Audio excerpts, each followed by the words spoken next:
लंका दहन तथा हनुमान रावण संवाद।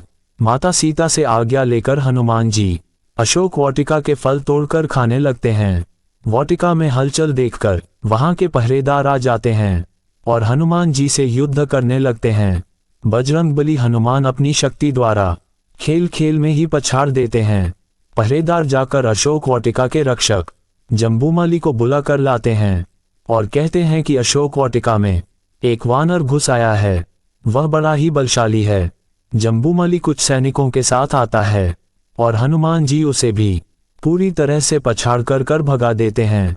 जम्बूमाली तथा उसके सैनिकों को एहसास हो जाता है वह कोई साधारण वानर नहीं है।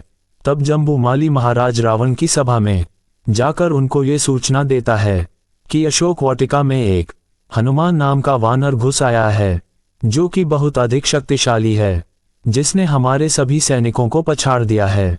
वह खुद को श्री राम का दूत कहता है। तब लंकापति रावण जम्बूमाली को धिक्कारते हुए कहता है कि तुम एक वानर को नहीं पकड़ सके। उसी सभा में बैठे रावण के पुत्र अक्षय कुमार अत्यधिक अभिमान और क्रोध में जम्बूमाली को डांटते हैं और अपने पिता रावण से आज्ञा लेकर रावण पुत्र अक्षय कुमार स्वयं हनुमान को पकड़ने के लिए अशोक वाटिका में आता है। रावण के पुत्र अक्षय कुमार तथा हनुमान के बीच युद्ध शुरू हो जाता है। हनुमान जी अक्षय कुमार के सारे प्रहार विफल कर देते हैं। अक्षय कुमार अपने आसुरी विद्या का प्रयोग करके आकाश में जाकर युद्ध करने लगते हैं, लेकिन उसे बजरंगबली हनुमान की शक्ति का अनुमान नहीं था। अंत में हनुमान जी ने आकाश में ही अक्षय कुमार के पैर पकड़कर उसे इतनी जोर से घुमाया कि उसका शरीर टूटकर 2 हिस्सों में बिखर गया। अपने पुत्र अक्षय कुमार की मृत्यु की खबर सुनकर रावण को भी एहसास हो गया था कि हनुमान कोई साधारण वानर नहीं है। इस पर रावण का सबसे प्रिय पुत्र इंद्रजीत, जो कि सबसे महापराक्रमी योद्धा था, वह प्रतिशोध लेने की बात कहता है और अपने पिता रावण से कहता है कि वह जाकर उस धूर्त वानर को पकड़ेगा। लंकापति रावण अपने प्रिय पुत्र इंद्रजीत पर अधिक विश्वास करते थे, इसलिए उन्होंने कहा कि अगर संभव हो तो उस वानर को जीवित ही पकड़ कर लाना। मैं देखना चाहता हूं कि ऐसा कौन सा वानर है जिसे लंकेश की शक्ति का भय नहीं। तब इंद्रजीत अपने दल बल के साथ अशोक वाटिका में आ जाते हैं तो उन्हें देखकर हनुमान जी भी सचेत हो जाते हैं। हनुमान और रावण के पुत्र इंद्रजीत में युद्ध शुरू हो जाता है। दोनों के बीच घमासान युद्ध होता है। इंद्रजीत ये देखता है कि उसके किसी भी बाण का असर महाबली हनुमान पर नहीं हो रहा है। वह खुद विचलित हो जाता है। अंत में इंद्रजीत ब्रह्मास्त्र का प्रयोग करता है। हालांकि हनुमान जी को स्वयं ब्रह्मदेव से वरदान प्राप्त था कि ब्रह्मास्त्र या कोई भी अस्त्र उन्हें बांध नहीं सकता, लेकिन हनुमान जी ये देखना चाहते थे कि लंका का राजा रावण कौन है जिसने माता सीता का हरण किया है। इसीलिए हनुमान ब्रह्मास्त्र को प्रणाम करके अपनी इच्छा से उसमें बंध जाते हैं। तब हनुमान को बांधकर लंकापति रावण के दरबार में लाया जाता है।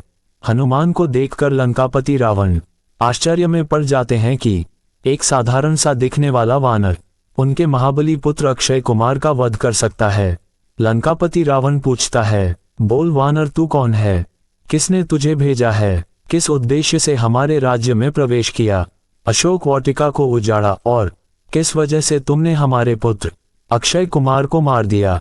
तब हनुमान जी ने विद्वान की तरह उत्तर देते हुए रावण से कहा, महाराज, मैं तो केवल अशोक वाटिका में लगे हुए फलों को देखकर अपनी भूख को मिटाने आया था, लेकिन आपके सैनिकों ने मुझ पर हमला किया और मैंने भी उनका उत्तर दिया।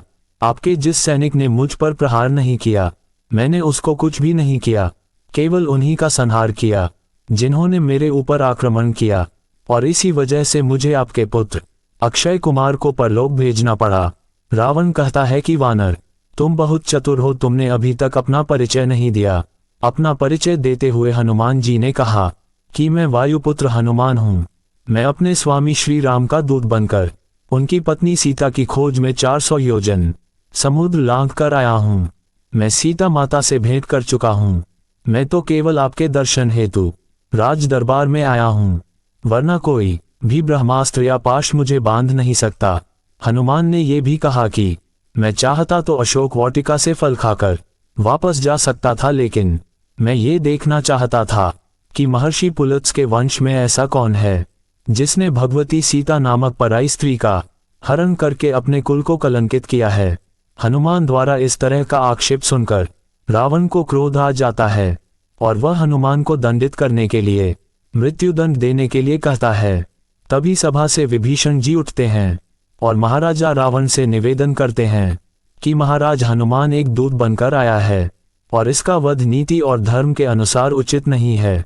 कुछ देर विचार करके रावण कहता है कि वानरों को अपनी पूंछ से बहुत लगा होता है, इसलिए मैं आज्ञा देता हूं कि इस वानर की पूंछ में आग लगा दी जाए। रावण का आदेश सुनकर सैनिकों ने हनुमान जी की पूंछ पर आग लगाने के लिए कपड़ा लपेटना चालू कर दिया। जब सैनिक कपड़ा लपेट रहे थे तब हनुमान जी अपनी पूंछ से भी उनके साथ खेल रहे थे। वह कभी अपनी पूंछ को लंबा करते, कभी छोटा कर लेते, कभी ऊपर करते तो कभी नीचे कर लेते हैं। अंत में उनके पूंछ पर कपड़ा लपेटकर आग लगा दी गई। आग लगते ही हनुमान जी ने खुद को जंजीरों से छुड़ाया और जय श्री राम बोलते हुए आकाश मार्ग से निकल गए। अपनी पूंछ में लगी आग से उन्होंने लंका में सब जगह आग लगा दी। लंका के सारे फाटक जला दिए, बहुत से कोषागार तथा हथियार भी जला दिए। पूरी लंका का दहन करने के बाद बजरंगबली हनुमान ने समुद्र में उतरकर अपनी पूंछ में लगी हुई आग बुझाई। दोस्तों, उम्मीद है कि आपको यह वीडियो पसंद आया होगा।